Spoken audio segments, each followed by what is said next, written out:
এটা মূলত একটি সাংস্কৃতিক কেন্দ্র। আমরা এই নজরুল বিদ্রোহী কবি, আমাদের জাতীয় কবি নজরুল স্কয়ার, যেটি এখানে স্থাপন করা হয়েছিল মূলত 2005 সালে।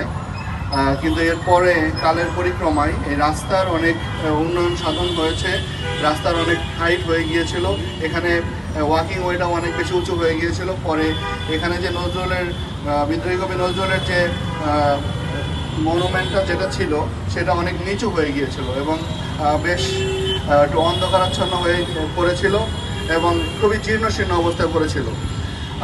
আমরা বিশ্বাস করি আমাদের বাংলা সাহিত্যের এবং বাংলা সঙ্গীতের ক্ষেত্রে আমরা যার কাছে সবচেয়ে বেশি ঋণী, এবং আমাদের বাংলা সাহিত্য এবং সঙ্গীতে যে ব্যক্তিটি আমাদের অহংকার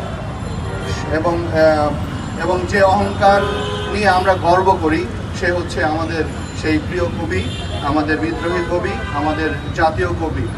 এবং আমাদের এই কবি ব্রিটিশ বিরোধী আন্দোলনেও যেমন ছিলেন, ৭১-এর মুক্তিযুদ্ধেও তার প্রাসঙ্গিকতা তেমনই ছিল, ৯০-এর আন্দোলনেও তার প্রাসঙ্গিকতা তেমনই ছিল, আবার ২৪-এর আন্দোলনেও আমার সেই বিদ্রোহী কবির প্রাসঙ্গিকতা একই রকম ছিল।